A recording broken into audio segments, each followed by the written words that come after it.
me what you see when you look at me. Do you see another brother lost in these streets looking for his soul? Trying to find my soul. Or do you see another brother searching for lost souls in these streets? A street soldier. Street soldier. Here to help you get that chip off your shoulder, warm your colder days and sober your drunken ways, and find a way to help you get over these hurdles placed in our path.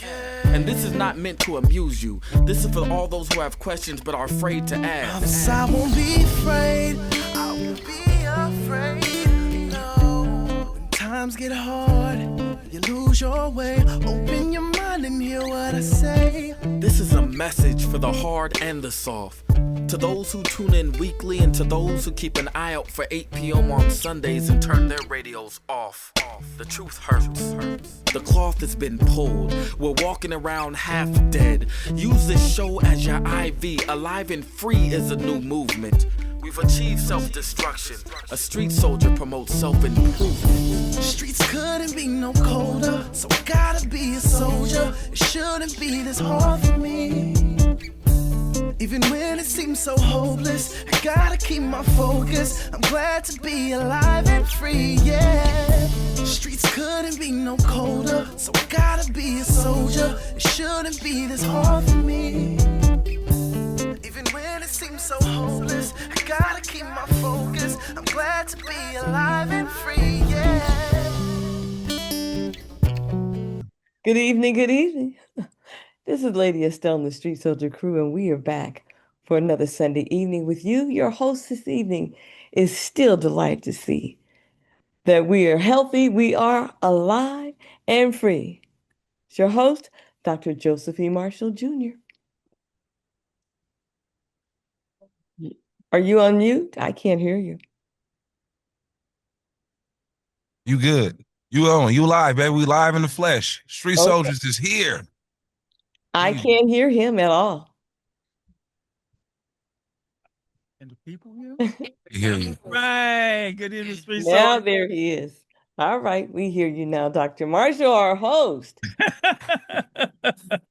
Good evening, everyone. Good evening, good evening, good evening. Thank you once again for tuning in to Live and Free Street Soldiers Radio. We are ready to go. We're ready to go. Another wonderful show for you. We were off last week. We're off last week for Memorial Day. Nope. For We were off for Memorial Day. Sir. no. You were not Memorial Day. I was out of town. I had a wedding. That's fine. I was the best man at a wedding. Where you went, but you were not for Memorial Day. I wasn't gonna be here anyway. Whatever you was gonna do, it was not for Memorial Day because Memorial Day is not Sunday. the original name of Memorial Day. 877-955-1061. 877-955-1061. If you can call in and educate Don Miguel, Fillmore Mike himself, on the origin of Memorial Day, and he's probably trying to think, I know there's some here, but you know, Doc don't play, right? 877-955-1061. Call in quickly and tell Mike the original name of Memorial Day and who did it. And if you could do it quickly, I'll actually give you, I'll give him something. You gonna give him? What you gonna give him? I'm gonna tell them after they do it. Okay. All right. 877-955-1061. Good fact. I don't know that one. Okay. It's hard for radio to work like that. You usually have to say, "Hey, No. You won't be surprised. It's gonna be. Let's put it like this. It's gonna be historical and conscious. Okay. Ooh. You know I don't play. Call us up if you know." 87 the correct name of Memorial Day, how it started, and who started it. That's a great one. It is good. See? Okay. All right. 877-955-1061. He's going to watch the phones. I'm going to get going. Hello, Ann. Hello, Lady E. What's up? You good? Everybody good? Everybody good? Everybody good? You know what I'm excited about? They got Lake Fest coming up, and I've seen some flyers with Fillmore Mike's face on it. Shay, Diddy, G, Biz. Lake Fest coming up. So Mike Fest is gonna, June 27th. Okay. Go ahead and get your ticket. So we're going to want to make sure you know about that. It looks like we got a caller. Okay. All right. We got a call. We got two callers. All right. Two calls. All right. Thank you for calling Street Soldiers. Thank you so much. Can you enlighten us on the origin of Memorial Day? Veterans Day. Nope, that's not it. For the fallen soldiers. Nope, that's not it. That's not it. That's not it. Got That's another not it. caller. Another call. Go right ahead. Go right ahead. She left. Oh, okay. 877-955-1061. If we don't get it before I guess starts, we're gonna have to wait and get it thing. Okay. Sounds good. All right, let's say hello to Lady E and the Soul. What's going on? Both of you? Good evening. Good evening. Right? It is a historical. I don't say the name. Don't say it. You see, I'm doing a contest. Don't say it, Lady E, because I know you know, but you are a scholar. No teacher. You're Yeah. a scholar. What's up, Soul? What's happening, family? How y'all doing? I just want to let everybody know I will not be performing at the 250 Freedom concert. It's been going around that I was going, do a look, but it ain't happening. I know who I am, and Add you to the list. That's I will not be there. Okay. That's good, brother. That's good. That's good. You and a whole bunch of folks ain't gonna be there. Oh, let's see if we can get this call. All right. Hi, you're on Street Soldiers. Do you know the correct origin of Memorial Day? Decoration Day. Hey. Oh, you are right. But why was it called? And you know the origin, the history of it. The history of it was the General John, I believe, John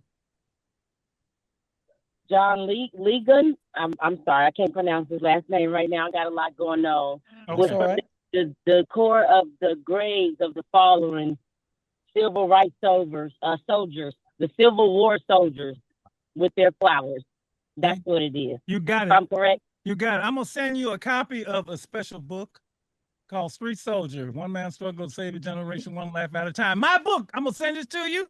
I'm gonna autograph it for you, and thank you for sharing the true story of Memorial Day. Thank and you yes, so much. you are so. Oh, I love our audience. See, But there's the black soldiers. yes. Yeah. That's right. The Union soldiers. Yep. And they brought up how many was it? Over 10,000 people marched. Wow. yeah. That included children. Wow. And the soldiers, they dug up the bodies of the soldiers who were just left covered over, not buried, did not have a formal burial. They dug them up and gave them a proper burial. And then 10,000 people came to recognize, celebrate, and thank those soldiers who gave their lives, black men. So, And lady, I even read that they dug up some white soldiers who were not properly buried and buried them, give them a proper burial.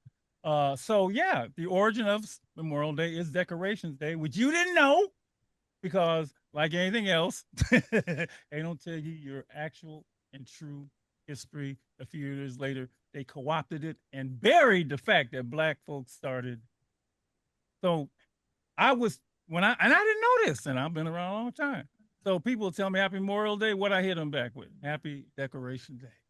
Happy Decoration Day. Good to know. Thank you so much for calling in and telling us. And I'm gonna get you that gift. Yeah. All right. Doc, there's another holiday coming up real soon. You might be able to do another question next week. What's that holiday? Juneteenth, brother. Yeah. Oh yeah, we're gonna do Juneteenth. You know, we don't. We big on Juneteenth because, well, you know, it's another one of those things. You still gotta remind people that they free. Brother, look, what you are now, free, brother. Look. You don't have to eat that. Yeah, there's a lot of points to this, especially when they're trying to strip everything and take us back to 1860 right now. Okay, we got to get going here. I'm gonna read a little bit of news. We got a guest hanging right there. All right, so thank you for sending this. Remembering Clarence B. Jones, the architect behind Martin Luther King's "I Have a Dream" speech. Clarence B. Jones, the attorney and advisor who helped shape Martin Luther King Jr.'s "I Have a Dream" speech, has died at the age of 95. Wow. May 22nd, I believe, is when he died. Born in 1931, January 8th. Jones' mother was a maid, gardener. His father was a chauffeur and a gardener. Well, I'm gonna go. I tell you what, we're gonna spend the second hour on Dr. Jones because he was a very close friend of ours, very close friend of mine, very close friend of Street Soldiers, very close friend of Alive and Free, and the Omega Boys Club. So we're gonna spend the second hour talking about him. Uh, I mean, so yeah, just hang on for that, Clarence. Love you, Clarence Jones. Love you, brother. Love you, love you, love you. Yeah. Save all of that. All right. Pope Leo, this Pope, this Pope gonna get me back to church. Okay, Pope Leo the 14th makes historic apology for the Vatican's role in slavery. All right. Something had never been done before. He issued a historic apology for the Vatican's role in legitimizing slavery, acknowledging that the Holy See failed to denounce the practice for centuries. Mm.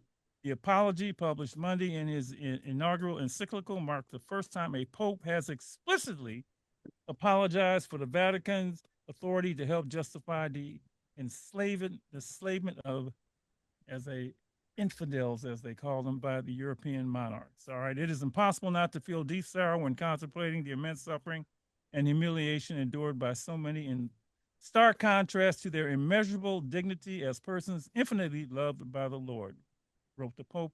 For this, in the name of the Church, I sincerely ask for pardon. All right, never happened before. Never. I'm still waiting on As you. someone who's been talking bad about the Catholic Church for a long time on this radio show, I hope I accept that and appreciate that. And yeah, that's Yeah, nice I to hear. remember when I first found that out. I first found out. I'm like, the little devout altar boy. I'm finding out what the church was about is slavery. The Pope. I'm like, oh hell. Oh, I'm gonna press on there. All right, but I will say thank you, thank you, thank you, thank you, thank you, and thank you, because I knew it.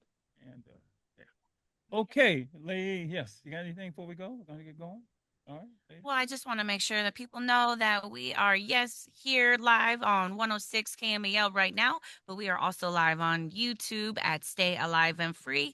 So go ahead and make sure that you like, subscribe, tell your friends, and you can always take us on the go. You can watch us on YouTube, or you can listen on Spotify and all the places that you stream your favorite shows, like Street Soldiers. All right, this is Gun Violence Month. This is Gun Violence Prevention Month, Awareness Month, the whole bit. And this is Ann come again. Ann is wonderful with these topics because she finds out what's going on, and she's a doctor degree. So we're going to spend some time on that, and we have a special guest joining us, who was going to talk about her group and what they are doing about trying to stem the tide of gun violence. And this is the first time me seeing her. Hello, Samantha Zenober. Is that how you say it? You got to unmute. Yep, you got to unmute. Hold on. Hi, can you hear me now? Hey, loud and Yes. clear. Thank Oh, you. great. Yeah, it's Zinneber. You did pretty good though. Accent on the first syllable. Zenober. That's right, Zinneber. Yeah. So Um, nice to be with you all. yes, yes. And I want to say, even though it is a week late, happy Decoration Day. Something which nobody knew. So I gotta like put it in people's consciousness. Okay, Decoration Day. Yeah. Well, I just wanted to highlight, the reason why this topic right now is so important is one, Street Soldiers is always talking about gun violence prevention, but Yes, I've this heard week about it. specifically, June 7th, June 5th through the 7th is called We Wear Orange, right? Wear Orange. And it's to honor the survivors and to build community with those working to end gun violence during the Wear Orange weekend. And so that's how I kind of learned about more of the group that Samantha's with. And then there's also Everytown that's does a lot of work, prevention work. So I just wanted to share some of those resources. So Wear Orange, Everytown, and then Moms Demand Action. Yeah. Do you prefer Sam or Samantha? Which one? You guys can call me Sam. Thank you for joining us, Sam. Thank you. Thank you so much. Yeah, I'm so happy to be with you. Your group is called Moms Demand Action. That's And us. you want to hear all about that? Now, I just want to say this. Our bread and butter is violence prevention. I think when I had a conversation with you, that's what we do. We try to, one of my pet sayings is one person can do a lot of damage and one person can do a lot of good. Yeah. And we know damage. In fact, I'm not going to read this, but I just want to show you this list. I just went back and researched. I don't know if people can see this because of type, just I keep notes on violence, and when I got to 35 in the last couple of months, I did. And I just want to read a couple of them. I know people don't like hearing this stuff because it's depressing, but you got to know, right? Former Virginia Lieutenant Governor killed his wife and himself. Right.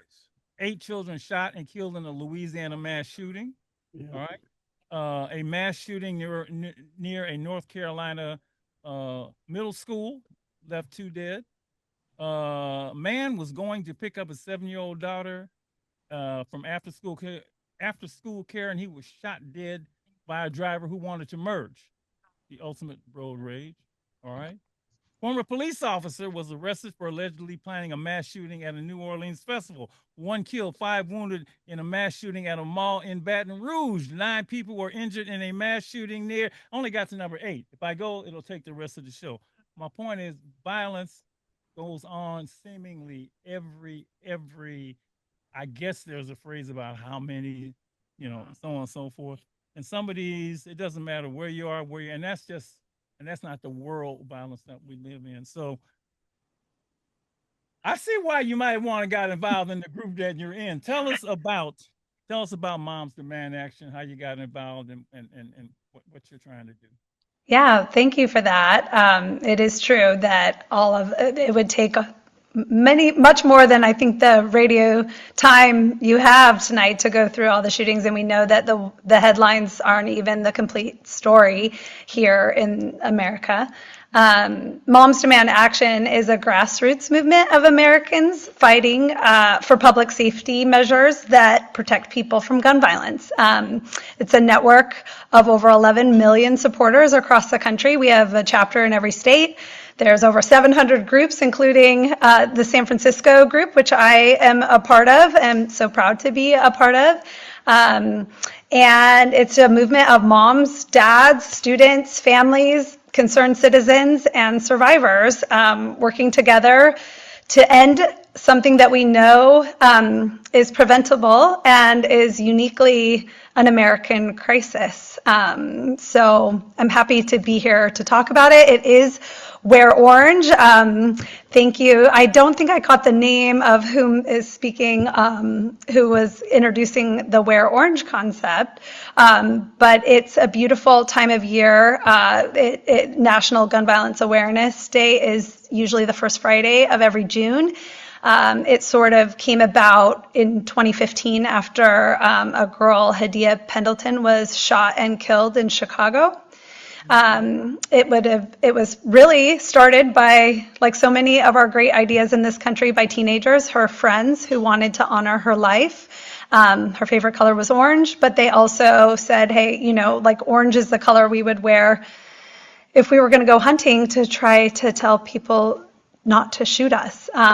So it's a powerful color, and it's worn across the country around this time of year to help raise awareness about gun violence and to elevate the people who are working to end this crisis. So I'm really happy to be part of it. What made you want to get involved?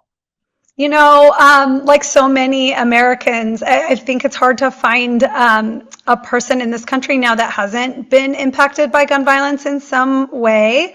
In 2012, when Moms Demand Action started, I had just had my second child, and I was living in New York City with my husband and our kids, and that's when the Sandy Hook shooting happened, when all of those first graders were shot and killed in their classroom. And I remember crying and thinking, how could that happen? And just searching for something to get involved with. So I joined a Facebook group. It was really early on when that started. I think the woman who started Moms Demand Action started it also right after that shooting. And at the same time, Mike Bloomberg was starting mayors for gun safety in New York City. So those two organizations ended up merging, and we have Everytown for Gun Safety and Moms Demand Action. They're separate, but together. It's a network. And then I moved with my family here in 2016 to the Bay Area. And in 2017, the Parkland shooting happened, and I remember watching those teenagers stand up on national television and cry and ask adults to do something. And that's when I felt compelled to really get involved. And I went to the first meeting I could find, and it was a Moms Demand Action meeting. It was a meeting that was a program that Moms Demand Action has. It's called Be Smart for kids, and it's a secure firearm storage public health program. And it really resonated with me. I grew up in Utah, and my mom was a hunter, and so we had a gun in our home. And one of my best friends in high school died of gun suicide. And then when my daughter was in second grade, her school had to have a lockdown because a neighbor had ended up calling the FBI on himself, saying he had a chip implanted in his head and he was programmed to commit a mass shooting. And he had a scope rifle aimed at their field where she had PE every day, and had 600 rounds of ammunition. So, you know, you kind of think you live in San Francisco and maybe you're safe from gun violence in certain communities or neighborhoods. And the truth is that when we have the gun laws in place that we do, it's very hard to be safe in America, anywhere, as we've seen play out. As you mentioned in those headlines, you can see it. It's very hard. You can't go to a music festival. You can't go to the grocery store. You can't go to church. You can't go almost anywhere and be totally able to feel free from that fear of could something happen. So I don't want to live in fear. That's what got me involved. I'd like to see that be different for all of us. And the good news about this, in my opinion, is it's very actionable. It is a preventable crisis. And what gives me hope every day is the work that Moms Demand Action is doing, because it may feel overwhelming when we look at it from a larger picture, the federal picture. It doesn't feel like there's been a ton of meaningful change at the federal level, but when you look at a state by state level, so many things are happening that gives me hope. That so many laws are changing, so many things are being put in place because everyday Americans are standing up and saying enough is enough. This is out of control. First of all, I want to thank you for caring and our number one rule for living, not rule for dying, is there's nothing more valuable than an individual's life. That is the first thing. And it's funny, people will say, well, that should be obvious. Well, it's not obvious, right? And when the young people come to us, because young people have said, I'm not going to live to be 30. I'm not going to live YOLO. You only live once. They have been fatalistic in their approach, right? And a bunch of other things that they said. So we want to tell them right off, but there's nothing more valuable than an individual's life. And as Lady E likes to say, there's nothing more valuable than your life. Yeah. My life. So we put life first. And that's what you've done. And America has a violence problem, but specifically has a gun violence problem. I mean, that's the way all the initiatives have been framed, right? A gun violence problem. Let's talk about, was your march yesterday? Yeah, we had our annual bridge walk. Yeah, we are lucky. During Wear Orange, it's nice to live in a place that has a big, beautiful orange bridge. So we got to take advantage of our orange bridge, and it was wonderful. We had community partners, we had survivors, we had a lot of students this year get up and speak at our rally that happened at Vista Point on the Marin side of the bridge. And then we walked across the bridge, and it's always one of my favorite days of the year. People give you honks, and you can see, the whole community comes out. And there's a couple of events I said. We want to preview all these events first so we get further into the conversation. I'm glad you had a great turnout yesterday. It shows that people do want people to live and do want something done about particularly firearm violence. And then you said there's something coming up next weekend, and why don't you just get all that Yeah. out?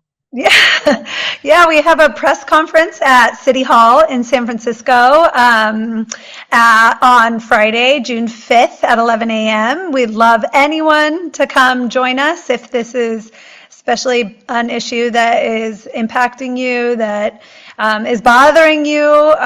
We'll have a lot of great speakers from the community. Stephen Sherrill's office is hosting it for us at City Hall.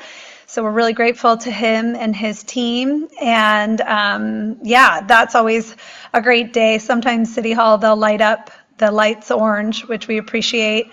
And then on June 20th, it's funny because I think a lot of the country will recognize National Gun Violence Awareness Day as June 5th, but really it's kind of a wear orange season. It's like a month for us. But June 20th, we have the Rock the Ride event, which is a walk and a ride benefit in Napa, which is great. And a lot of community partners will be there. And it's a beautiful day to come out and be in community with people. And all of the funds that are raised for that go between a bunch of the gun violence prevention organizations that are involved, including Brady and Moms Demand and Students Demand and I believe Giffords. So a lot of the groups that are kind of at the forefront of gun violence prevention in the Bay Area.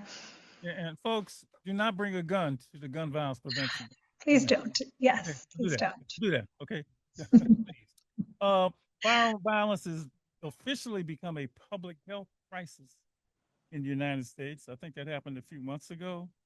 And the hope was that framing just the profound impact and pervasive impact of gun violence in our country can firmly take it out of the realm of politics and put it in the realm of public health where it belongs. Yeah. That was the hope. I don't think it's been realized at all. And do you have does the Moms Demand action have something that you like to see happen when it comes to the firearm? Because everybody got one. Yeah, I know. Yeah, it's very prolific. There are like more guns than children and more guns than dogs.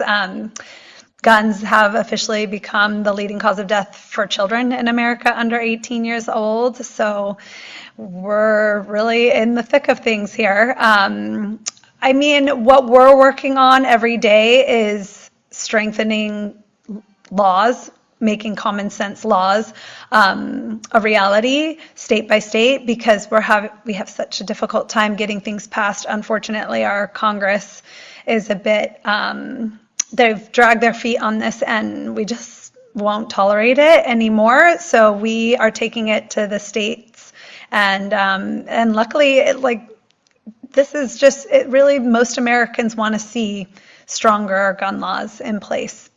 So we're having a lot of success. Well, there's just so much. Like when you look at the data, so if you go to gunviolencearchive.org, their numbers are it's just really scary, but it's also gives you the proof, right? So Yeah. they have it range, so children from 0 to 11 who have been killed or injured by the guns, and then you have 12 to 17 who've been killed or injured. And so you're looking at the 3 to 4, and then you add it up, so like 4 to 5,000 children under 18 per year. And you're looking at like the mass shootings. So in 2024 that was 503 mass shootings, and then the year before 659, and those numbers have not changed. And it's only in America. Right? Yeah. It is in America, and that's crazy. not mentioned suicide because Yeah. Yeah, that's the majority of gun deaths in America. yeah. Heartbreaking. Mhm. And It is heartbreaking because it's not life. well, and that's why I really celebrate Moms Demand Action, because I've seen you in action as well at all these different events. So I know that you really care about the community and are really trying to make the changes happen. But I think us, it's like, how do we do it? Well, Sam, let's throw it open. We're going to have people Yeah. calling. We have our Yeah. violence prevention prescription Yeah. that we know works, and it probably involves something that a lot of people don't want to do. Yeah. But I'll say that. I will say this before we get into 800 877-955-1061. Call and tell us, what do you think can be done to reduce, prevent, get rid of, because I want it all done, gun violence in a country where everybody's got a gun. That's the issue. The biggest risk factor in violence is firearms. Period. And Sam, I'd like for you to know the voice that you were hearing with all that information, seeing you. That's Ann. That's the lady behind the camera. Oh, And Anne, that's the lady behind the camera. yeah, that's whose voice you're hearing. That's Ann. Thank you. It's nice to hear you, Anne. Same, thank you. And again, the only reason we're doing this is we want people to live. Yes, sir. What question is how much is gun violence and the lack of gun safety knowledge, does that play a part in anything, or is it just two separate entities or factors? You can take a stab at that. I know my answer. Okay. Yeah, I think they're hugely related. I think I was mentioning earlier there that Moms Demand Action has a public health campaign that's solely focused on secure storage.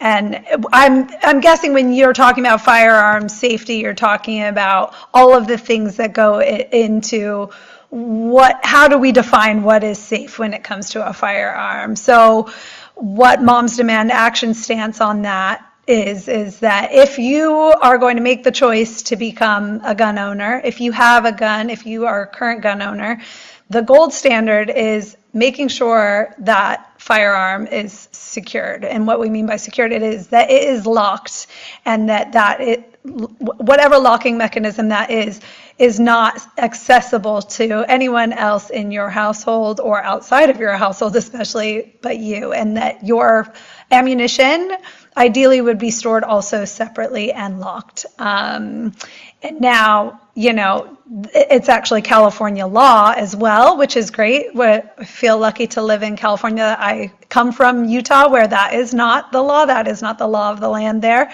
But California law does require that here.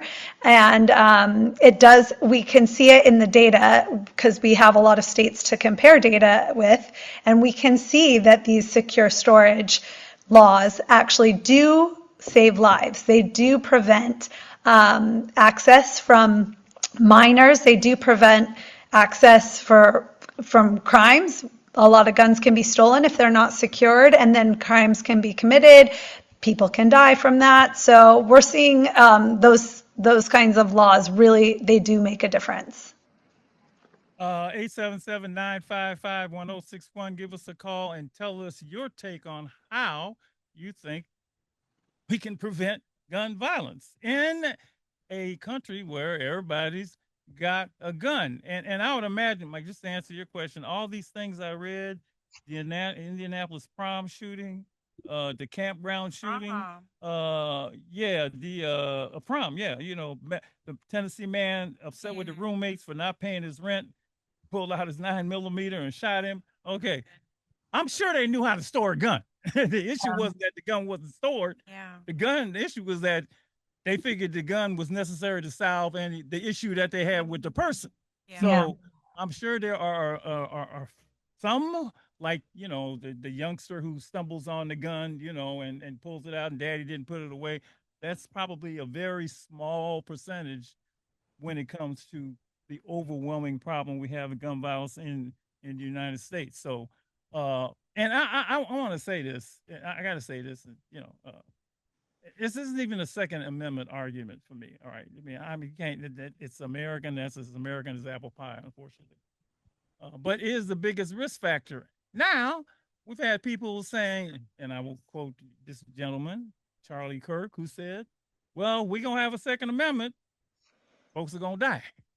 That's what he said. The price of having a Second Amendment is lives are going to be lost by gun violence. So apparently for him, the two went hand in hand. And I'm not Yeah. even about so we just got this huge problem, right? So I admire anybody that wants to get in and say, well, maybe, maybe.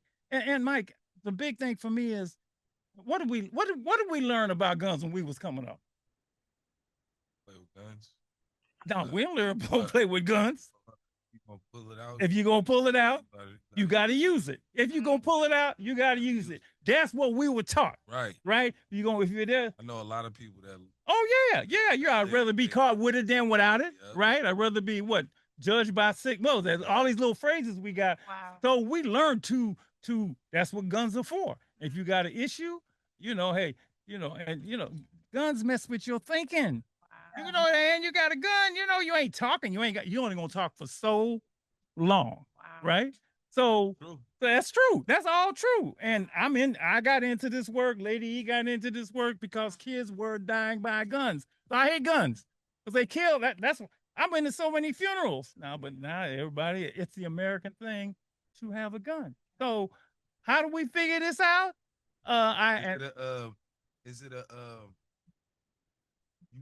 You said multiple times. You said it's an American apple pie. Yes. Is it in our? Because my first time I heard about a mass shooting was Columbine. Yeah. Mm-hmm. Did it happen before then, or was it just like what is the phenomenon? 500 shootings, mass shootings, is crazy. The laws got changed. No, well, let me hold. Wait, let me before that. Let's play this. Let's before that. America is a gun-loving country. Right. They just love guns. Okay, they got a love affair with guns. People go to bed with their guns, sleep with their guns. Yeah. They got gun racks. So America just love guns. All right. Safe. Yes. So people you can kill. Wild Wild West is all about guns, right? So people that don't have. It's just, and now I say American is apple pie. I mean that. No, seriously. I don't know if it was the first. That was the first big one, Columbine, but that was a school shooting. There have probably been mass shootings before. I don't know if they call them mass shootings. What was the one in Colorado where? It's Columbine. No, not that. No, the one the no in it was Oklahoma, and it was like this. It's so hard to keep track of all this. I know. Like disenchanted with the government, and he went in and shot up a whole bunch of. That was a mass shooting, right? But Columbine was a school. Yes. Right, and you didn't expect that to happen at a school, and that was the first one. It's like, ooh, maybe we got now. And Sam can help me with this, but that doesn't seem really to matter with people. No, I think it's one of these things where it's funny because there is this conception that, we hear this a lot in this work is, oh, the only way to stop a bad guy with a gun is a good guy with a gun.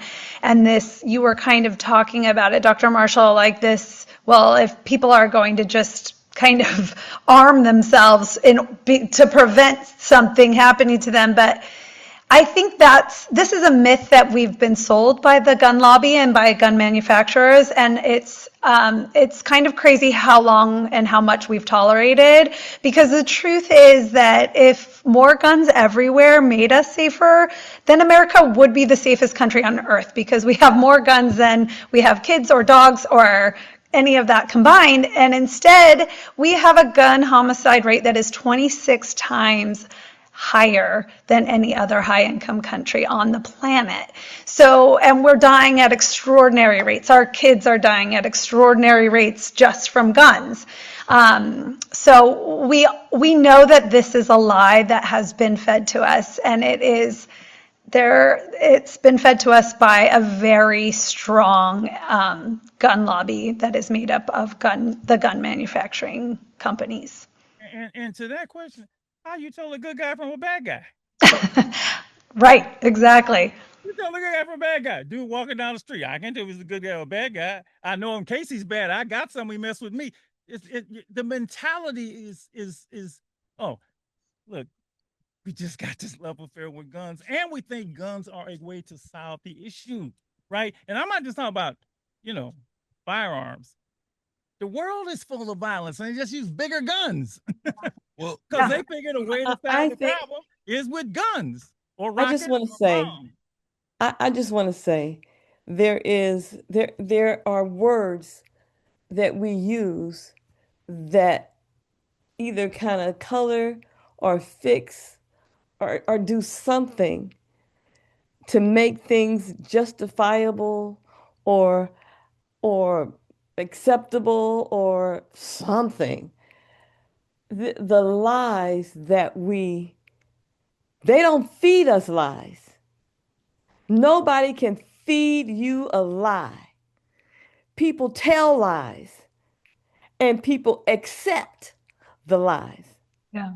So when we start talking, when we really use the language like it is supposed to be used, instead of manipulate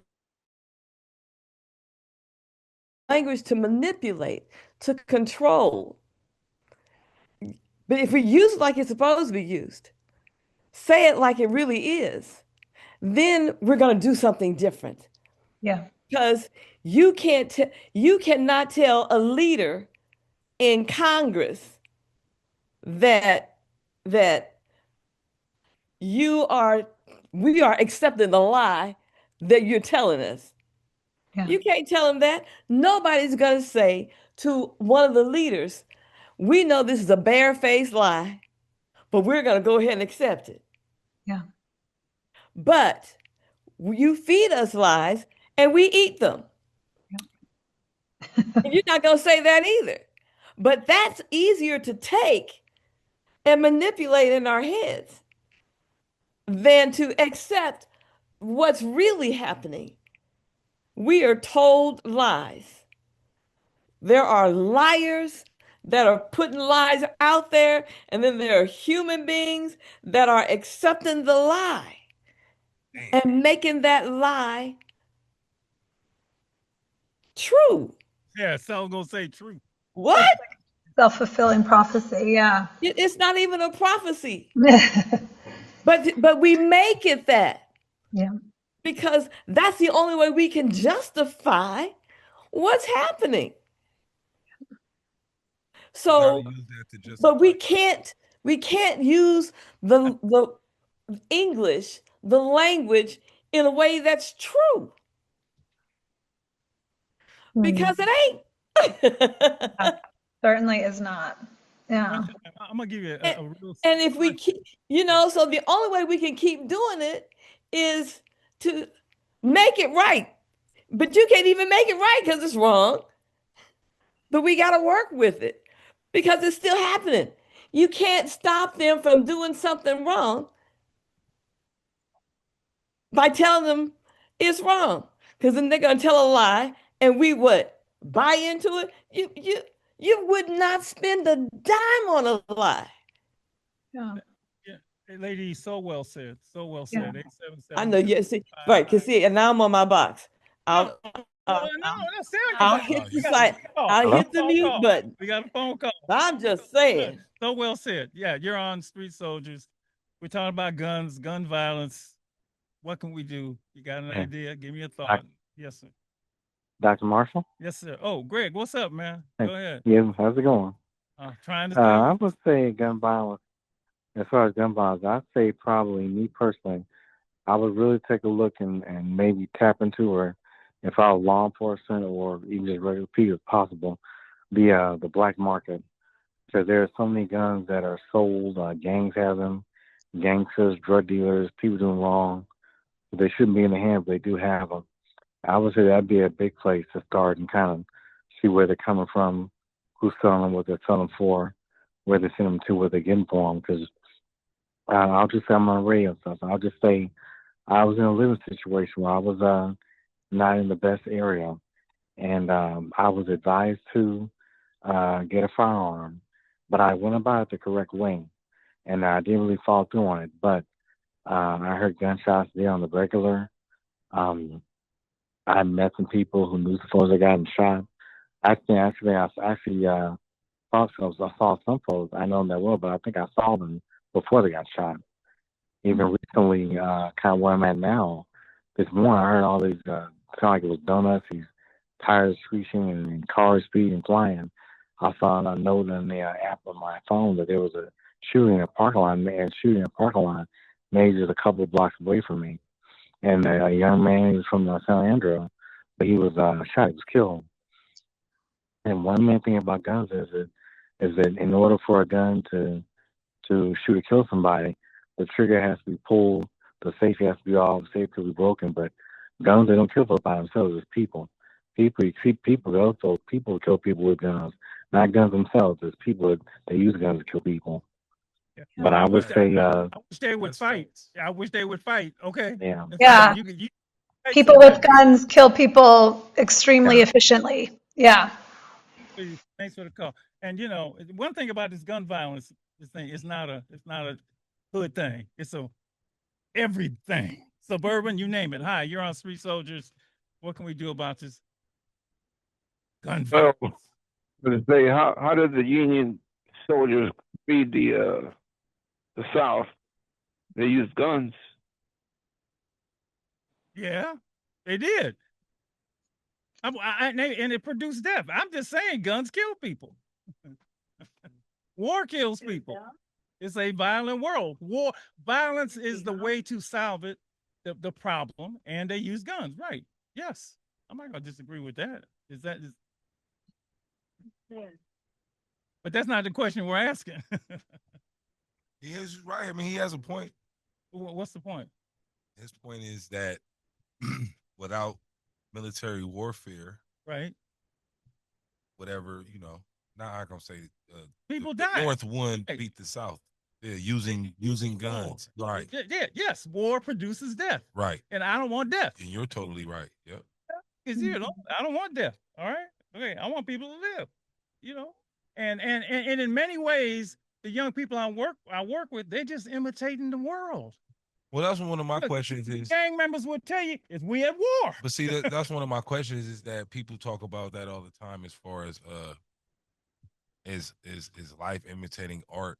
And as far as my point is that video games create, I think, an illusion of, I could just restart.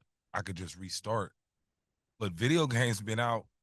I mean, it's only been out for 30, 40 years. Right. People been killing people. Violence is historical. Right. Absolutely. Got you. It's historical. Okay. It's profitable. Right. It makes money for people. Right. Right? Yes. Violence, people believe men's nature is to be violent. Right. All right? We need a place where people didn't use violence and believe that you can't kill an enemy. Violence only begets violence. Facts. Your homeboy gets killed, you're going to kill somebody else. That's why I don't want to kill nobody. Right? Right. When I grew up, and Sam, I said this, when I grew up in South Central, I didn't go to a funeral of any of my homeboys. It's because we didn't have no guns. Yeah. It was a lot harder to get guns then. We had a lot of fights. Adults had guns. We didn't yet. In fact, it wasn't manly to have a gun. We talk about coming from the shoulder. Right. We fought, and then we were best friends. Guns ruined South Central. Guns and crack. All right, you're on the air. I'm sorry. This is my bread and butter, trying to keep people alive and free. Hi, you're on Street Soldiers. What can we do about this gun violence? She hung up. Okay, Sam, you got me going. I know. Well, I hope it gives you some sense of hope. Like there's been a bunch of things that have been touched on, and one of the reasons why I love Moms Demand Action and Everytown for gun safety and spend so much time dedicated to those two entities is because they really do dive into the data, and they look at really across the country, okay, where can we make a difference? Where can we? And here in California, just recently, the California Assembly passed AB 2047, which is a Firearm Printing Prevention Act. Right now we're seeing a lot of guns being 3D printed, and those guns there's no background checks on those. There's no regulation of those firearms, and law enforcement is finding that more and more of these printable guns have been at crime scenes and have killed people. So the California legislature, the Assembly, just passed this, and it's going to require that consumer 3D printers sold in California include existing technology capable of blocking attempts to print firearms and illegal gun parts, including the conversion devices, which can turn pistols into machine guns. So it focuses on accountability upstream to the manufacturers and allows legitimate innovation of 3D printing to continue, but it is going to prevent it's going to hold some kind of manufacturing accountable, so we can trace these guns so that there is a backstop to that. And it will go to the Senate now, but that's a meaningful thing that has just passed. Right before that bill was passed, we got a bill passed that made it illegal for Glock, the manufacturer, to sell their pistol, which they've known for years and years can be easily converted with just a small little plastic piece to be a machine gun. And they wouldn't change their manufacturing. Think about all of the recalls on baby cribs and all kinds of other consumer products that cause death. But these gun manufacturers are never held accountable for the products that are killing people every day, 130 approximately Americans a day. But now Glock can't sell those pistols in the state of California. And what happened is that passed, and guess what? Glock is now working on changing that so that it can't be done. So, these are real things. This is really going to move the needle, because those are guns that we know are responsible for the deaths of people. What I love about you trying to save people's lives. Yeah. You do everything you can not to have to go to a funeral, not to have a headline, not to have. That's what we love about you and Moms of Mine Action and some of the guests we had before. You hear all of these reasons, but that's okay. I see it out there. We're going to do whatever we can, whether change guns laws, firearm safety, anything that can save somebody's life. Because what people don't understand is that can be your child. Yep. Yeah. Because when they start shooting, what we learned coming up, Mike, bullets don't have no name, right? Yeah. Right? They don't have no name, right? No. Wrong place, wrong time. Well, no, you were in the right place. A lot of people that Somebody is doing the wrong thing. It has nothing to do with being in the wrong place, right? And that's what we love about you. And I salute you so much. Well, I salute you. You guys, the work that Alive and Free does is really the work that we know also really moves the needle in this movement and in this work, getting young people engaged in a different way, thinking, to your point, like, the guns are there, and everyone has the choice in this country if they're going to be a gun owner or not, if they're going to pick one up, if they're going to have it in their home. It's that conversation in their head in that moment, that's going to change it. And talking to young people every day about these issues is... And on this show. And on this show. That was great. And I'm going to tell you the most wonderful thing that I've heard. Since guns are the number one risk factor, is when a young man comes up to me and say, "Doc, I don't want no gun. I don't want no gun. It's not good for me. I know. And they'll tell you, I know my mentality if I have a gun." Yeah. That puts a target. And actually, they said that puts a target on me. Having a gun. They will say that to me. That is like good as gold. So look, we gotta go. Thank you so much for this. Oh, I can't say it. You're coming back. We're gonna get you back. We got all. I want to come to the studio. I got to see where this magic happens. Get you. Bring all the moms. I will. You'll have a full studio of moms, mothers and others, as we like to say. Everybody else who want to do something about gun violence. Thank you so much. Okay. Thank you. Thank you all for your work. What's happening? All right, we're going to keep up the conversation. Go ahead and visit us at YouTube Live at Stay Alive and Free. And you can always visit our website, stayaliveandfree.org. We'll be back, everybody. All right, Alive and Free, Street Soldiers Radio. We are back for the second hour. What a wonderful, wonderful first hour. I want to say thank you so much to Sam Zinober with Moms Demand Action. Our first show of June, Gun Violence Awareness Month. Wear orange. I want to thank him for caring about people, about wanting to do something about gun violence, of not accepting that, it's just the way it is. That's the way it is. I'm really proud of him. And thank you for finding him. And we're gonna get him. We're gonna get him back. All right. Whew. My phone's blowing up. People give me texts all over the place, and I can't respond because I'm on the air. All right. This hour, we want to talk about a very special person who passed away. We alluded to him at the beginning of the first hour of the show. We want to talk about the one and only Clarence B. Jones, Dr. King, personal speech writer, and his attorney, somebody who did the first, what, 6, 7 paragraphs of the I Have a Dream speech. Um, Clint, even I say his name, that's the closest I'll ever be to Dr. Martin Luther King Jr. Yeah. And I mean, he won the, Presidential Medal of Freedom. I mean, he was there. He was there. He was with the one and only Dr. Martin Luther King Jr. And I'm doing this hour, not just for that, but as much as he was our friend. He was our friend. Yeah. He was a friend of the show. He was a friend of the Live and Free Omega Boys Club. He was a friend of my university, University of San Francisco. And I was trying to describe it to somebody that said, I met historical figures. You guys know I met Muhammad Ali, right? There's a picture of Rosa Parks and me on my in my desk at work.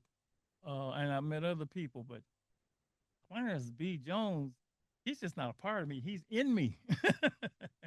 He's in me. So we're gonna just pay a street soldiers tribute to him. There are, he wrote a book called several books. One of the last book he wrote was called The Last of the Lion. And he might be the last of Dr. King's inner circle. I think only is Andrew Young is left. And Jesse Jackson passed a little while ago, but he wasn't really in the inner circle, although he was part of it. And so I didn't even know Dr. King had a lawyer until one day I got an invitation to a lunch meeting in Palo Alto. And it was a group of older gentlemen. And and it's funny, they call themselves the old black guys. And they got together once a month and had lunch. And I walked in there, and there was some of the most distinguished gentlemen, I'm using the word gentlemen, that I'd ever met. And one of them, two of them I met there. One was a gentleman named Roy Clay, who I found out later was the black pioneer in Silicon Valley. Amazing. Yeah, and I never heard of him. Wow. Never heard of him. Yeah. And they went Roy Clay. I mean, he was like, yes, the first guy down there, first black man down there. And that day I met Clarence Jones. Wow. And we spent the rest of the afternoon talking, and then this had to be 15, 16 years ago, maybe a little longer, and we just became boys. Me and Clarence. So I'll get to more of that. Let's hear a little bit about. I hope the soul comes back because I want him to talk about Clarence too. You talk about him, Lady A. You talking about him, and then we're going to show some clips of him from the Boys Club coming to talk to our young people because he love young people, and some clips of him on the show. So, Lady E, you can start talking about the one and only Clarence B. Jones. Dr. Jones, Clarence B., what a gift he was to us. To have the attorney who worked side by side with Dr. Martin Luther King was just incredible. I mean, that's better than some of the celebrities. That was better than some of the celebrities that show up in the Bay Area. But he was just a walking, talking, breathing history lesson. Just his journey. A gentleman who had met, worked with, been with, touched the lives of some of the most amazing, powerful people. as well as being in some of the most incredible, dangerous situations. And he would just sit and tell the story just like he was sitting in the kitchen and everybody sitting around listening as he talked about that riot in Attica, Yes. the prison riot in Attica, or uh, Dr. King talking to Mahalia Jackson, Yep. and then who was the Dale, what's his name? Sorry, I'll say that You again, weren't ma'am. paying attention. Well, I was trying to line up. Who was the one that sang Oh, Harry Belafonte. I'm Harry sorry. Belafonte. Talking about Harry Belafonte just like he just left him. He was just talking to him just a minute ago. It was just amazing, the stories, the journeys, and the way he took us on journeys with him with some of the most infamous people ever. And it's quite the gentleman.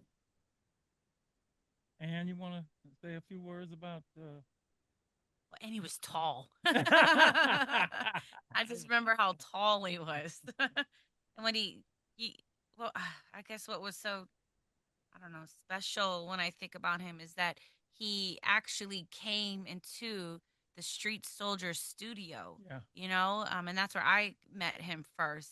And I could just hear his voice, Joe. It's kind of a little raspy. Joe. Dr. Joe. Yeah, yeah. But he's just able to be candid, right? To call out the situations as they are, as they were, and to give real solutions of how things can change. I always thought that was really significant about him. Um, I think about how when yeah, so just being in the presence of him and then understanding that he helped to write the speeches and was a part of the civil rights movement, and the fact that these aren't just pictures that are in black and white, that these are issues that affected people that we care about that are still alive, that Dr. King was taken before his time, where Clarence B. Jones, the last of the lions, lived until 95. Yep. And kept fighting, right? I think about that and how we as a collective have to keep fighting, have to share his stories, and have to have these conversations, and he never stopped. Born in 1931. Yep. And was able to fight and make changes. Yeah, it's incredible. I agree with Miss Estelle. I want to second that. Like, he was better than the celebrities.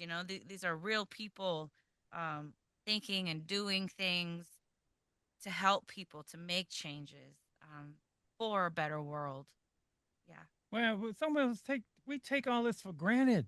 Yeah. We Well, take all this for granted. We take the abolitionist movement when people we take it for granted.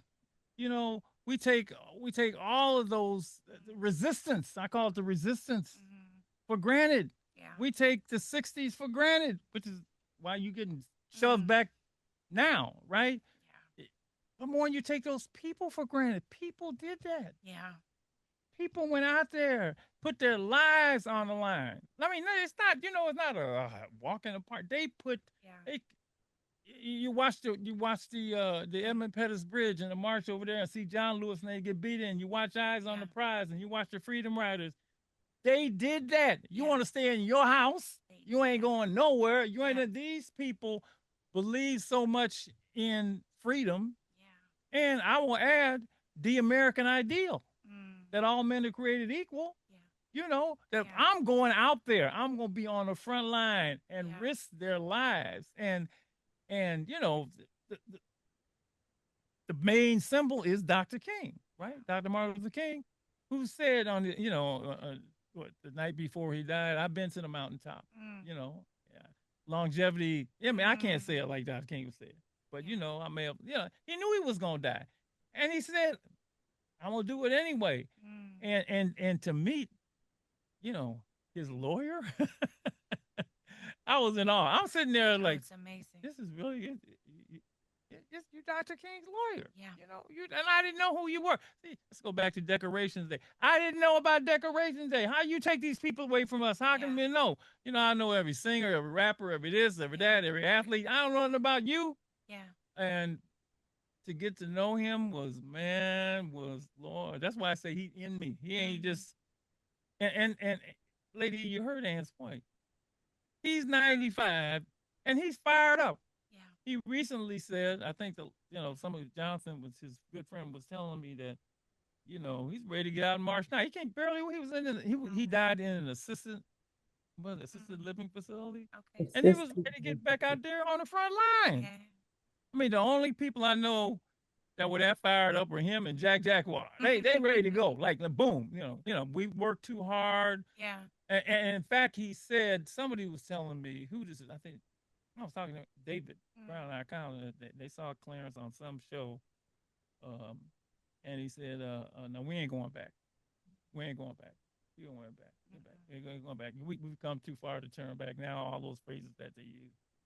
And he's an icon. He's all of this. And people, you got to, I told the people at USF, you know, we're going to name something after him. I don't know what it is. Name the kids after him. Name the Marshall. I mean, they got a Black Resource Center up there. We're going to name it the Clarence. Something we're going to come up. But you put these names on things so you don't forget them. And I can't let, you know, people's got to know who Dr. Clarence B. Jones was, you know, the last of the lions. So, and then Lady E, he is such a fun guy to be around. He's a great storyteller. Lady, we're going to show this clip where you asked him, and look, number one, set this up. We set this up. We put out and say Dr. Clarence Jones is coming to the club to talk to the kids. Well, I mean, we usually get, you know, nice group of kids. That night, like the whole community showed up. I mean, it was packed in there, right? It was packed in there to listen to Martin Luther King Jr.'s personal attorney and speechwriter. And at one point, Lady E says to him, you know, tell him about the I Have a Dream. Anyway, you hear yourself, okay? We're going to show this and then we'll come back. All right, here we go. Mr. Jones, she wants to know, tell us about the I Have a Dream speech. The speech which he gave at August 28th, 1963, at the March on Washington, there was a prepared written text. And as the book which I wrote, Behind the Dream, the Making of the Speech That Transformed the Nation, what I disclose to people is that I had been discussing with Dr. King and others about what he would say at this speech. And so I had prepared, as I often did, I prepared a suggested text that he should consider using as a guide. So I gave him this suggested text after we had discussions with others at the Willard Hotel. And he took the text up to his suite at the hotel that he had with Coretta. And so the next morning I was told that the speech had been mimeographed. All right?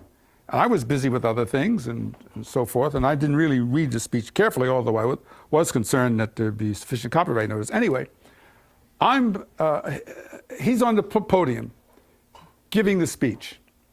And when he's giving the speech, that's the first time I am hearing the speech which he wrote, including the 7 to 9 paragraphs that I had, the opening paragraphs, and his own paragraphs that he had added to it and so forth. And as he's speaking, reading the text, Mahalia Jackson, on the platform, she had sung before. Mahalia Jackson was a famous gospel singer. She shouted out to him. She was his favorite gospel singer. She shouted out to him. She turned to him and said, "Tell him about the dream, Martin. Tell him about the dream." She just shouted, interrupted him while he's speaking. So I'm standing, and by the way, until I heard him read the beginning of the speech, I didn't realize that. I said, "Oh my God, That's the exact same words that I agree. He didn't change a word or sentence, but I didn't. I mean, I was taken aback by that. But then she shouted, "Tell him about the dream!" And I watched him take the page, the printed text of the speech, push it to the side, grab the lectern, looked out at these 250,000 people, more than 250,000 people, and I turned to whoever was standing next to me, and I just spontaneously said to them, because I could read his body language, I said, "These people don't know it, but they're about ready to go to church."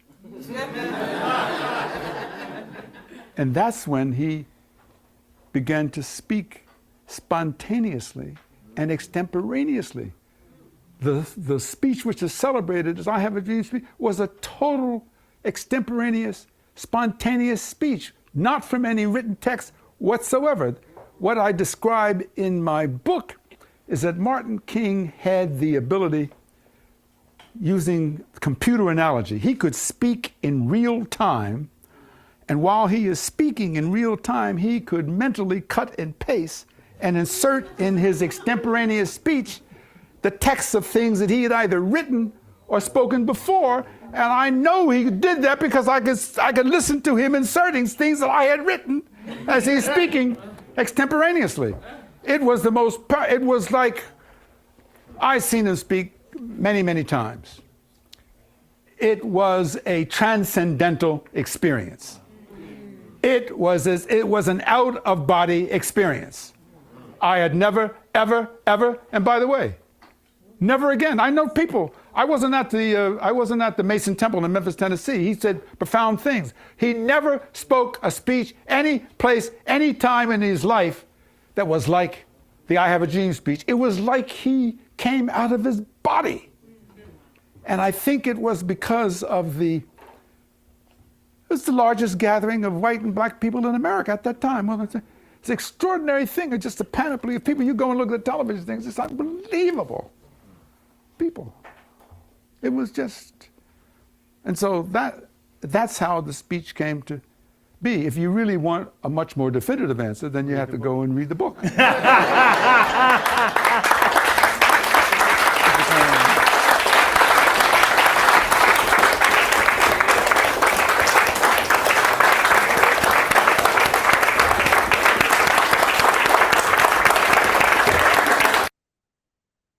Oh, what a night, Lady E. You remember that night? The room was full, and did they appreciate? That's what I'm talking about. The Oh kids my at the goodness. club and the community appreciated, applauded, you know, Dr. You know Jones. how long ago that was? Oh Uh, my goodness. I My saw your hair, hair. I saw your hair. my hair was not gray. Oh my goodness. I thought, ooh, you weren't bad looking back then. Look at you. He was just, he was, look at that. Look at Neutral Mr. is Meacham. saying. Just, oh my goodness. He was amazing. A panoply of people. The language, the vocabulary, and just the presence. His presence. Yeah, he was wonderful. And the appreciation. And you said it before, one thing to read about the history is another thing to have living history. We were friends with living history.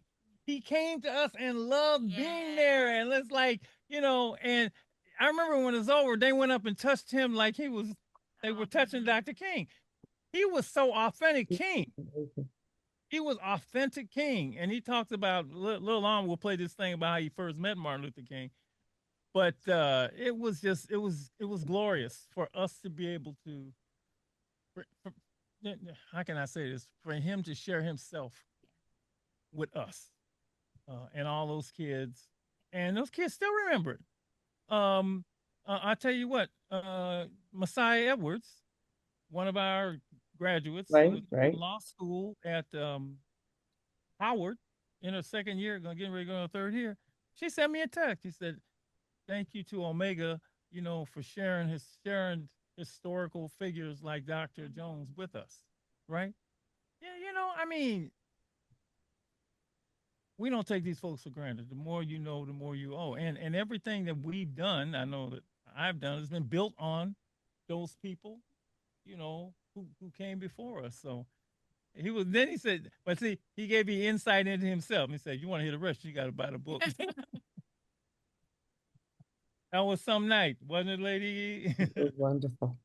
It was wonderful.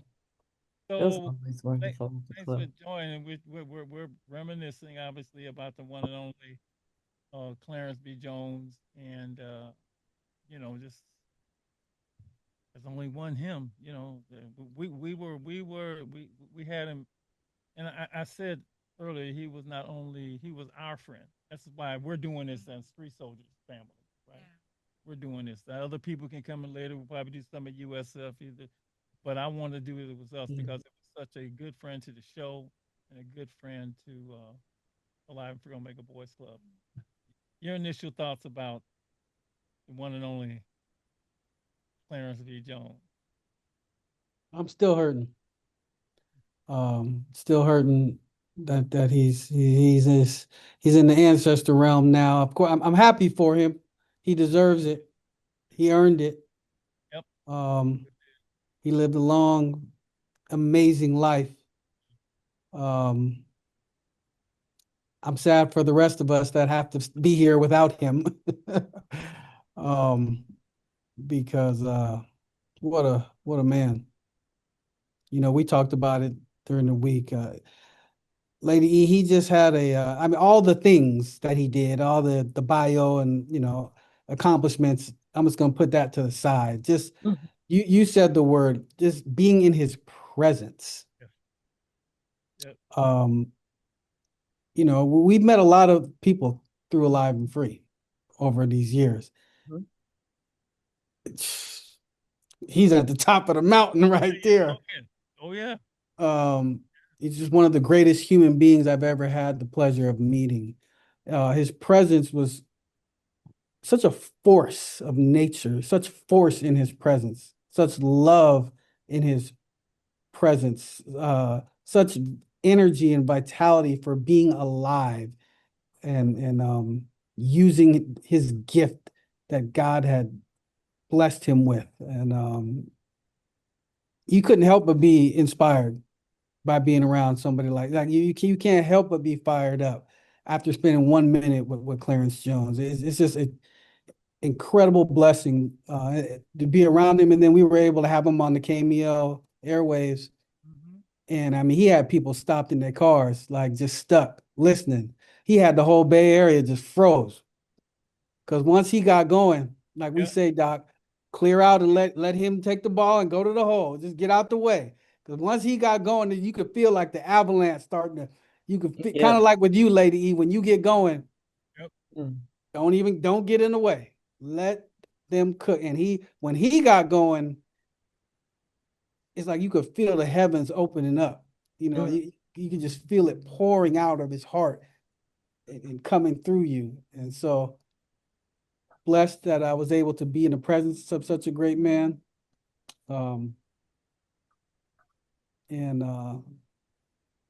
Just thank you, Dr. Jones, for inspiring me to be a better human being and to be in the fight until I take my last breath. Just thank you so much.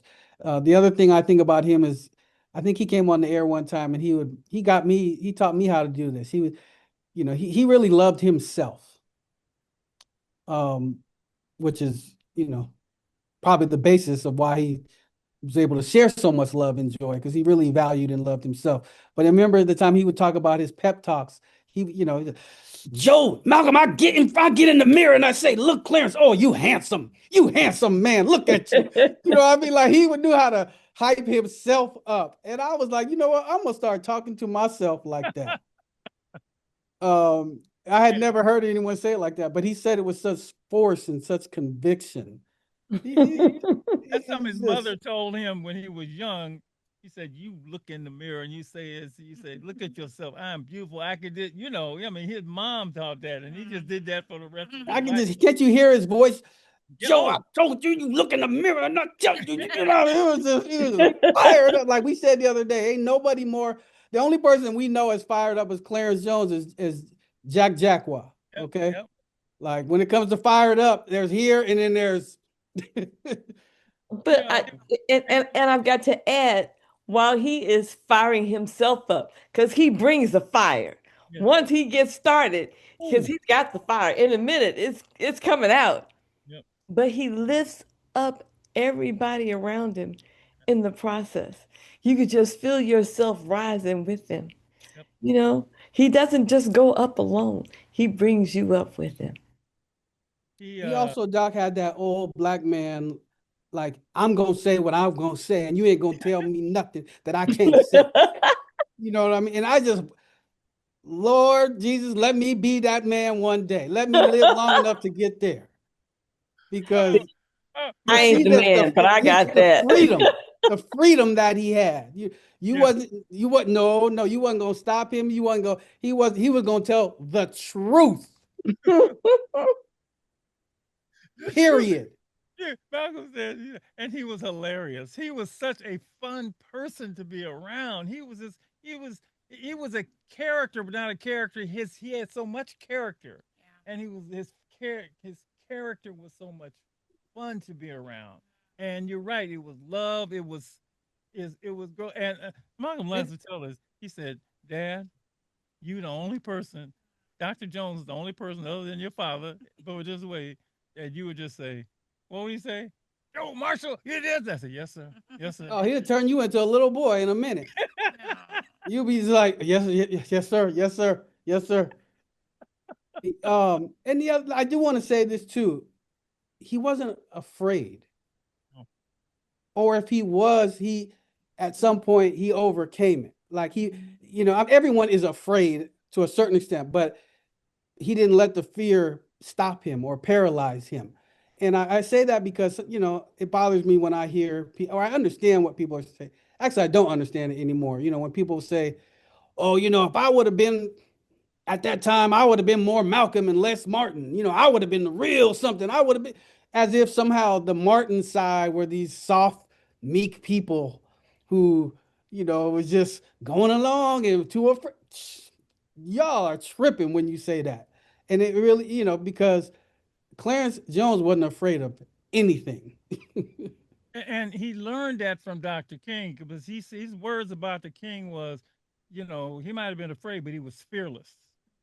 He was fearless. Fearless, yes. He walked in when they walked together into literally like it says in the Bible, Daniel and the lions. Then they were fearless because they felt they were protected, by the higher power. They were guided. There was a spiritual connection, and Clarence didn't always believe in that. It took him a while. Like Clarence had fought in the Korean War, and he's like, I ain't with this nonviolent stuff, and he had to learn that from Dr. King. So we got all of that. We got all of that experience when we had met him, and he had been through the fire, literally, and he brought all that with him, and he was so authentic, Dr. King.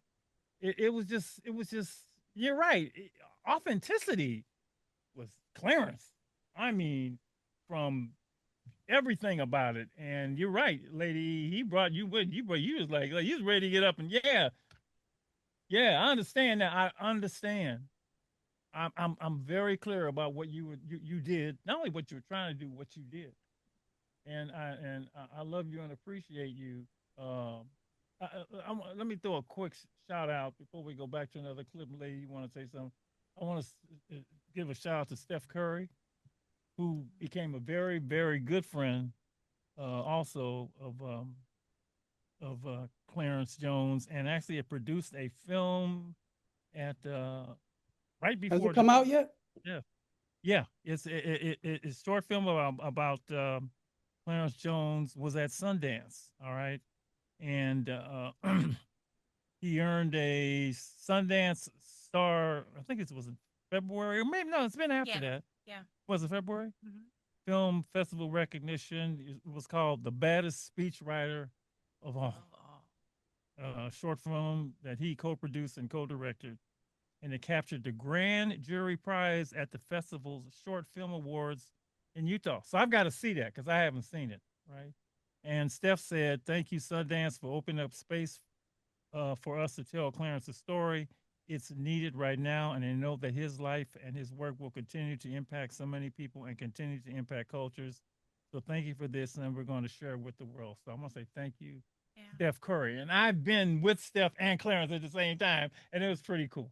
Very, very cool. And it's rare that an athlete, especially some of the Steph's stature, becomes involved with our icons like that. But that doesn't surprise me because it is Steph. We got another clip. Lay, you want to see something for you? Another clip? We got another one. Okay, this is one where he said he was gonna be with alive and free and street soldiers for the rest of his life, and he was. That's the second one. That was 3, and let's go to the one that was I had for number 3. Let's make that one the number 2, and we'll come back and we'll talk. Radio? You know which one? It's not the radio. It's the other. The class. In the classroom. Okay. Yeah. Okay. Let's take a quick look. You think I just come up here one time? You have not heard the last of me.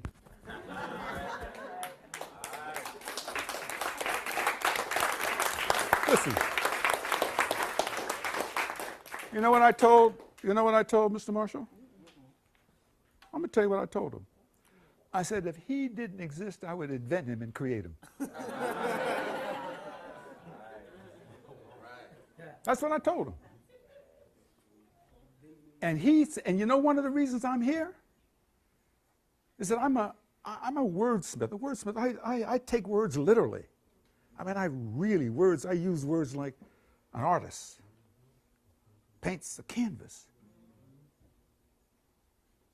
The more you know, the more you owe. So I said to myself, damn, I know a lot.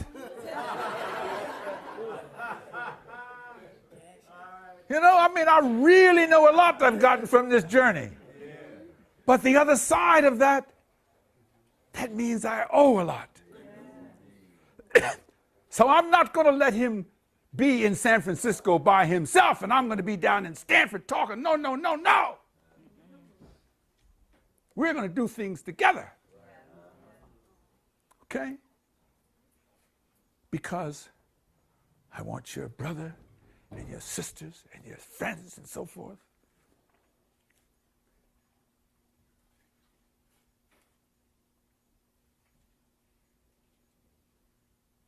You know how I want to live a long time? I want to live a long time when I can look and see someone else sitting where you're sitting. And I can see somebody I can come back in a few years. I don't know your name, but I can say, Dr. Marshall, you know that young man that was sitting here? So forth. And I said, where is he? Dr. Marshall said, oh, he went on and he did this and so forth. And I'll say, yeah. And I say, Dr. Marshall, you see that young lady sitting there? So forth. And you say, Dr. Marshall, where? And I say, okay. Please, don't let me spend my waning years being foolish. Please let me do something. Please give me the opportunity to take what I know and give it back to you because I owe, because that's what Martin Luther King Jr. would want me to do. Had he lived, he would have been 82 years old. He died he was killed at the age of 39. He did not have the benefit of having the longevity that I have. So I damn sure I'm not going to waste it and prostitute it without doing something. So when I leave and go out of here, I'm going to know I did something based on the more I know, the more I owe. And so I want to spend the rest of my years with Mr. Marshall. Payback. This is Clarence Jones payback time. Do I have a witness?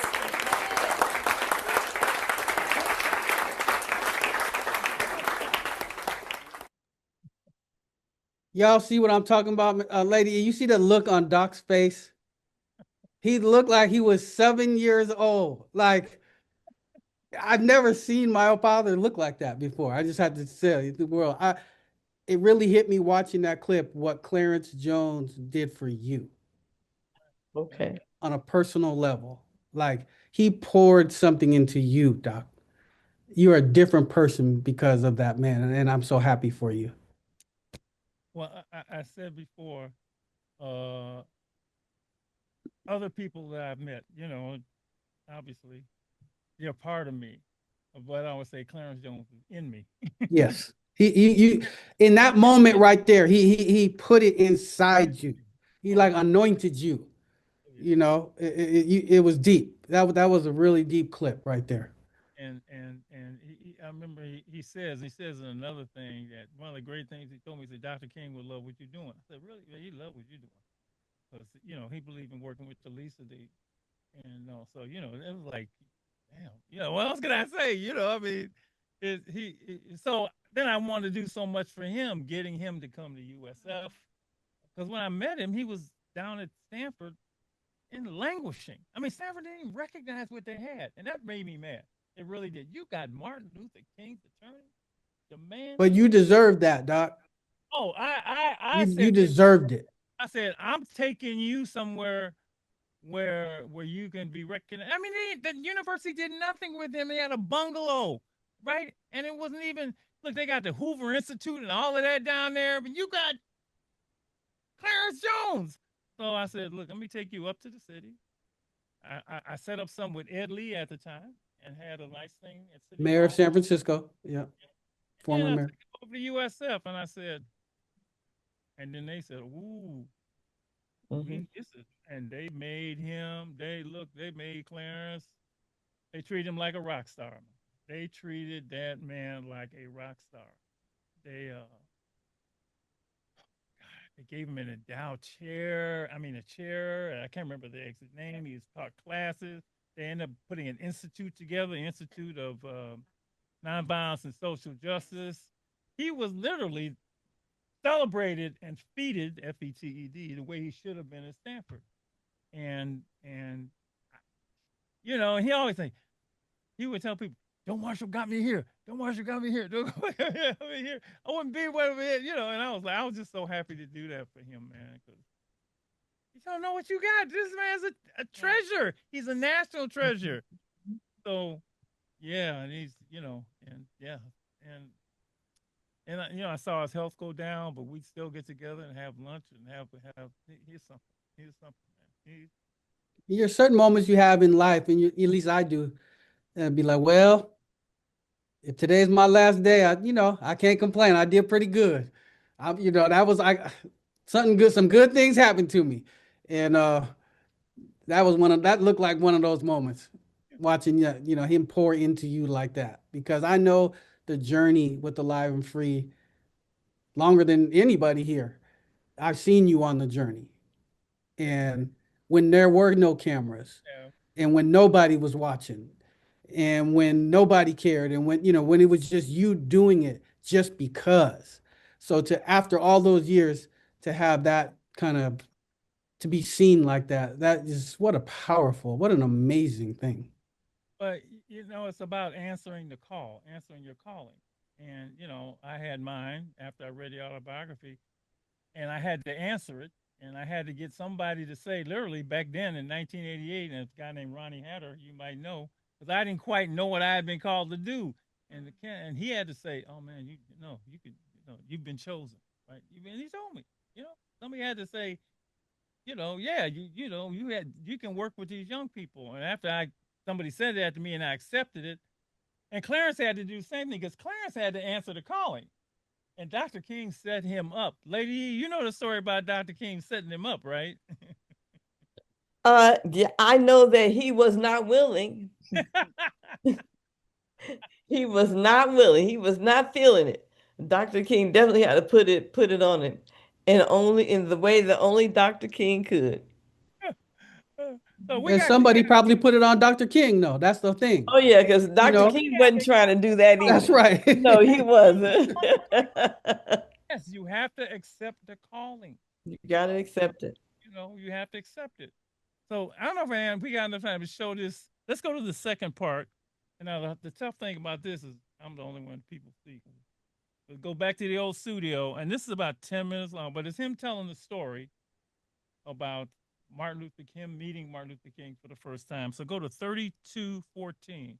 Okay. Hey, did you see DC? Yep. Yeah. Everybody look young. Here you go. All right. Oh All my right, we goodness. are back. Alive and Free Radio Street Soldiers. We are celebrating the birthday of Dr. Martin Luther King Jr., who we just were told will be 90 years young had he still been alive this year. Our guest is, Dr. Clarence B. Jones. I'm going to read all this, but let me just say speechwriter and lawyer to Martin Luther King Jr., authentic political advisor. You got all that. I got all that, but this is for the audience. I ain't got to do that, brother. Look, man, author of 2 books. Because people should read the books. Oh, you don't need to go all that. What would Martin say? Behind the Dream. It was valuable time on his birthday, man. It's valuable time. First of all, just to update, if anybody needs to be in touch with me, I'm at the University of San Francisco. Yep. I'm in the last few months of 2018. I created with the help and assistance of several other people, the board of directors and so forth, the Gandhi King Institute for Nonviolence and Social Justice. And it is located at the University of San Francisco. Yep. So it's a constituent part of the University of San Francisco. Anybody wants to get in touch with me about the Institute or at the Institute, you just call the University of San Francisco and they'll put you in touch with me or with the persons who are, managing the Institute. In any event, Joe, you asked me about my early days with Dr. King. Yes, that story I read was just so wonderful. All right. How you first I'll try to do it as briefly as possible. In 1960, I was 29 years old. Dr. King was 31 years old. In February 1960, he had been indicted by the state of Alabama for tax evasion and perjury relying on his state income tax return. And he was represented by a superb group of lawyers. His chief counsel was an African-American judge in New York by the name of Hubert Delaney, and he had 2 other tax lawyers from Chicago, Robert Ming and Robert Layton. One was the lawyer for the state of Illinois, IRS, and state, they were tax specialists. And then at that time, a young lawyer in Alabama by the name of Fred Gray, who since became famous and eventually a judge in the state of Alabama Supreme Court. So Judge Delaney called me on a Thursday evening. He says, Clarence, that Negro preacher in Alabama? Well, I'm his chief counsel. I'm his chief defense counsel, and I'm calling you because I need you to go and coordinate the preparation of the research of the legal defense. Now, the problem is, although I'd recently 7.5 or 6.5 months earlier graduated from Boston University Law School, I was in California starting a law practice in entertainment law and copyright, musical copyright infringement, all that stuff. So when he first called me, I thought he was talking about, going to the law library locally. And then he said, no, you got to go to Alabama. That's where I need you. I need you to go down and do all the coordinate. And I said, Judge, I love you, I respect you, but I simply can't do that. Well, he was crestfallen. And so that was on a Thursday night. Early the next day, Friday morning, the phone call again. This time it was Judge Delaney, Hubert Delaney. He says, Clarence, at the time of our conversation last night, I did not know that Dr. King has a speaking engagement in Los Angeles. And he's in the air right now. He's on the plane. And I told him to take advantage and to change the time, that the first thing he should do when he lands in Los Angeles is to call you and arrange to come out and see you. And I thought to myself, I said, oh, no, I'd already told the judge I couldn't do it. You got to understand that in 1960, Dr. King had already been on the cover of Life, Look, Time magazine.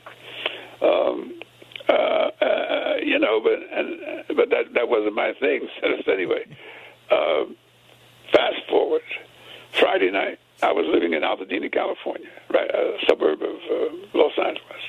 Friday night, and my doorbell rings, and there's Martin Luther King Jr. there with a colleague of his, Bernard Lee. And Attorney Jones, I was just starting out as a lawyer. He says, Judge Delaney's told me so much about you and blah, blah, blah. And we sat down at my wife at the time, she's now deceased. We had this nice home in Altadena, California. He came and sat right down and was very direct. He says, Mr. Jones, we have lots of young white lawyers helping us from the Northeast and the Midwest. He said, but what we need are young Negro lawyers like you to help us in our struggle struggling for our freedom in the South. And blah, blah, blah, blah, blah. And I said, well, Dr. King, I really appreciate and respect what you're doing, and Judge Delaney and so forth and so forth. But, as I said to Judge Delaney, I simply can't. I can't go down and assist Judge Delaney in coordinating the legal research on the defense of your case. I simply can't do that. And so, he was crestfallen. So he asked me some questions about myself. And I said, well, I was an only child. My parents were domestic household servants. And when I was born, they didn't have a home of their own. I had to sleep in the servants' quarters where they lived, the place where they worked. And then when I was about 6 years old, my parents put me in a Catholic boarding school raised for indigent colored boys. And I was raised by Irish nuns from the age of 6 to 14. And then, then I graduated from high school and went on to college. And I, told them my mother died at the age of 52. She never saw me graduate from college or law school. Never saw anything. I was fast forwarding him and so forth. And he leaves. Mm.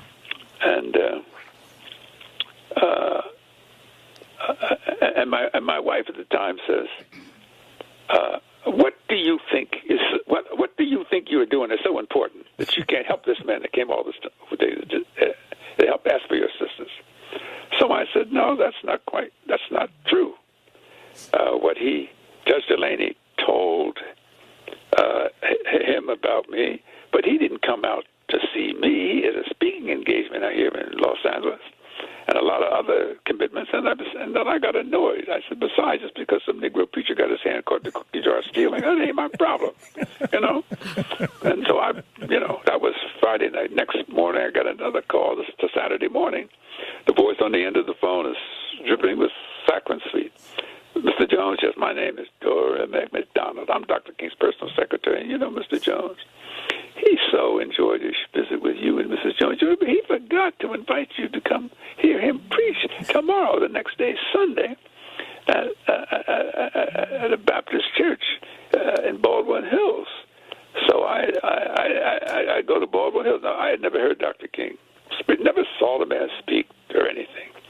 So the resident minister was Reverend H.B. Charles, had a large, big Baptist church right in the heart of Baldwin Hills, the heart of the Negro bourgeoisie, And Dr. King, after he's introduced by the resident minister, gets up and says, "Brothers and sisters," he says, "Ladies and gentlemen, brothers and sisters, the text of my sermon today is the role and responsibility of the Negro professional to aid their thus fortunate brothers and sisters who are struggling for their freedom in the South." Oh, my God. So I thought to myself, now this is one smart dude. He came to Beverly Hills. He came to Baldwin Hills. He came to the center of the black intelligentsia. Now, as I said, I never heard him speak, never saw him speak before. He spoke, never heard a human being with two legs and arms. He was mesmerizing. It was spellbinding. I never heard any human person speak like that before. In the middle of this, he was giving the church a description of what he was doing, of the movement. Then he pauses and he says, and for example, there's a young man sitting in this church this morning. My friends in New York, my lawyer friends in New York, they tell me this young man, a young lawyer, that his brains have been touched by Jesus. So I thought, I'm curious because I know that bears no rational relationship to me. They tell me that this young Negro lawyer, that when he goes into the law library and does any legal research on any problem, he goes all the way back to the time of 1066 and William the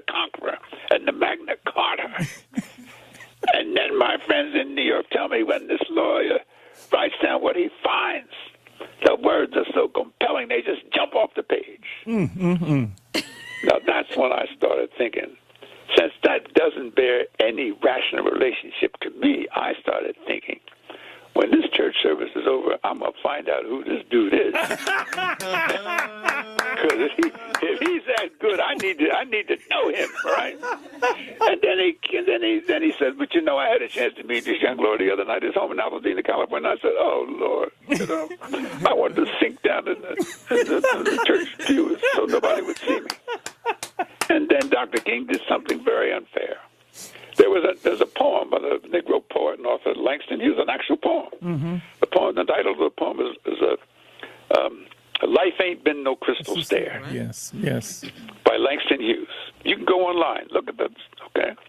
Now, in the actual poem, Langston Hughes writes about this Negro domestic. She's scrubbing these staircase, somebody's house, and she pauses periodically.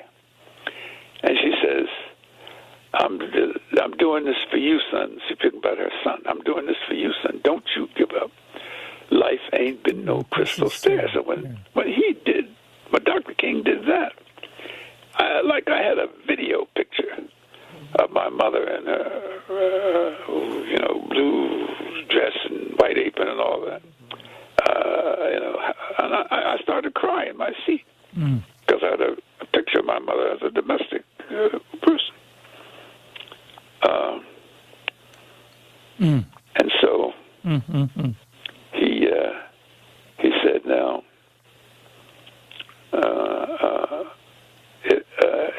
his mother, he said something like, I don't think that his mother, what I told him, what I had learned about him, I'm not so sure his mother would be too proud of him. He has forgotten from whence he came. That's what he said. Ooh. I said, oh, Lord, he has forgotten from whence he came. So I'm shook to the very foundations. I'm crying. I've been crying I was crying in my seat. Church service is over. Told you, very popular. So he's standing on the pulpit, standing on the chairs, the steps to the pulpit of this church. And as I go over to him near the pulpit, he says, I never mentioned your name, Mr. Jones. I never mentioned your name. As I got to him, he said, sometimes we Baptist preachers, I never mentioned your name. I just walked over to him. I didn't say a word to him. As soon as I got up to him, I grabbed his, I took my left hand. I can never forget this as long as I live. Took my left hand and grabbed his right arm and shoulder, pulled him to me, and I said, Dr. King, when do you want me to go to Montgomery, Alabama? And that's what I wrote in my book. I call it The Making of a Disciple. Now, let me just. Wow. I love that vignette about Lady E. That is priceless. That is, I that speaks for itself. That speaks for itself. He answered the call. He answered the calling, and it's so appropriate because we use a lot of historical poetry with the kids, and life ain't been no crystal stair. Langston Hughes, one of the great poems ever, and I just certain lines. I don't want to say it because I know I'm going to mess up a line in there, but that hit Clarence. And it was funny. He said, "Who was he talking about? Who was he talking about?" And he went up and said, "Dr. King, I'm going to Alabama with you." And wow, that's the story. That's the story. And it's all in his books, and yeah. And there's a lot more to his life when you get a chance to cover tonight. You mentioned that going into Attica, being asked by the Attica prisoners and the Attica prisoner to come in, the only one they wanted to talk to was Clarence Jones. And he went in and, got out. They said, he came in here in good faith because, you get down in that hole with all them brothers who had guns. And Attica was a horrible, horrible, horrible story. Prison, right? The way it ended. His own life as an investment banker, before joined Dr. King. And then he knew Malcolm X. He tried to arrange a meeting between Malcolm. He knew so many people. But, it certainly is his work with Dr. King that he will be yeah, lionized for the last of the lion. So Lionized. you guys can have the last few. I think he would have liked what was said about him tonight. Malcolm, Lady E, go right ahead. It's hard to say much after that story we just heard. Just thank you, Clarence, Dr. Clarence, Mr. Jones. Thank you for blessing us with your spirit. Um, you're in us, and we gonna pass it on to other folks, and you'll always be here. Your spirit will always be here, alive on this planet. So thank you, brother. Lady E. The thing that comes to me are the lyrics to a song, which I think fit him perfectly. If I can help somebody as I pass along, if I can cheer somebody with a word or song, if I can show somebody he is living wrong, he is traveling wrong, then my living shall not be in vain. Yeah. So to Dr. Clarence B. Jones, your living has not, will not ever be in vain. Thank you. And we thank you, and we are grateful to God who sent you, touched you, turned your head around to make a difference in all the lives that you have touched and changed. It's not been in vain. Clarence, thank you for being you. Yeah, we lift you up. Okay, everybody. All right, get back to work tomorrow and dedicated to Clarence Jones. Thank you, thank you, thank you, thank you, thank you. Good night. See you next week, Street Soldiers. We're gonna be here.